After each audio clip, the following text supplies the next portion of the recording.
the psyche of the Kelantan. The people there are quite independent. They don't like to be bullied, people to make fun of them. A complete wipe out for those 7 BN seats, even in strongholds like Galas, Pau and Negeri? I think so. I think it would be like Champions League Real Madrid versus some teams from the Western or something like that. Setuju sikap tamak kuasa, Bullied menambahkan sokongan PAS. Comment. Okay, and rightly, in a sense, I do want to focus on Kelantan. You highlighted this earlier. You are Kelantanese, you're born in Kota Baru, you were an MP there for 1 term.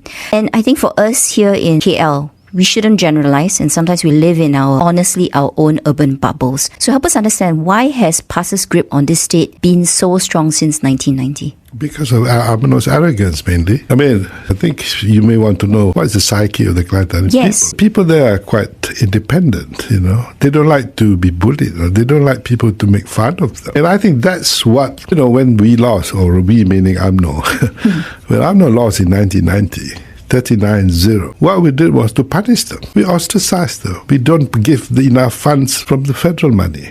Wait, Dato', so you're right. I mean, the Kelantanese pay a price, and we look at it from an economic perspective, right? So the GDP per capita there is 15,584 ringgit versus the national average of 47,439. It's the lowest in Malaysia. Similarly, you mentioned already the clean water issue and the lack of infrastructure in the state. Of course, this is due to federal not also doing their job. But does it matter, in a sense, does this harden the Kelantanese in terms of how they vote? Okay, the figures you quoted about all this income and all Yes. that. There are a lot of Kelantanese in the Klang Valley. There are about 800,000 of them. And there's a lot of remittance economy going back.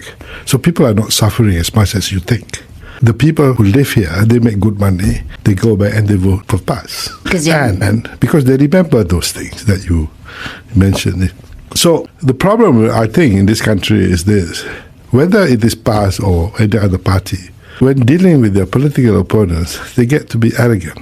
They think that power gives them all this right to do whatever it takes to keep them in power. And I think this disease, this fascination with power is what kills this country, I think, ultimately. Because you do not respect. On the one hand, you say it's democracy. People have a right to choose. But when people make choices, you ridicule them.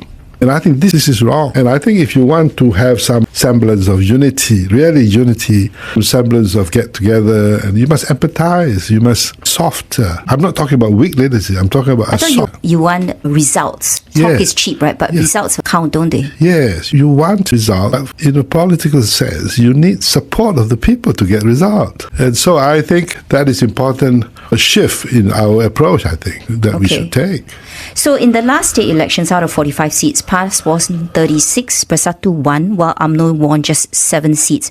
So will it be a complete wipe out for those 7 BN seats, even in strongholds like Galas, Pau and Negeri? I think so. I think it would be like Champions League Real Madrid versus some unknown team. Some teams from the 3rd division. Preston or something like that. Ouch, if you're a Preston supporter. I'm sorry about that. But that's what I think. I think there is an overwhelming advantage on PAS now. The momentum is with them. Okay. Is this, like you say, because some of it is arrogance, but, then what should UMNO really do? What kind of change in strategy should they adopt to win back the hearts and minds of the Kelantanese voters? No, but the problem in dealing with PAS is you cannot just leave it with UMNO. It is not UMNO's problem. It's a national problem. Isn't it a Pakatan Harapan problem? I mean, if you just talk about it in terms of political coalitions. Yes, it's Pakatan Harapan's problem and also it's everybody's problem. But I think you cannot say, PAS is having these issues, PAS is pulling us down, or PAS is going extreme, PAS is going sideways. It's UMNO's problem. No, it is the problem of all of us in the political arena. Is then the only solution, actually, as some commentators suggest, finding a way to bring PAS back into the PH fold? No, well, not necessarily. I think we can start step by step, obviously. But I think, firstly, there has to be some kind of standing of the opposition. And don't be so we arrogant. Underestimate them also. Yes, they are not, as you think, like the Sab Kedah issue, for example, and Padang issue. And I think we could have done better than that. Yeah, I mean, we always underestimate.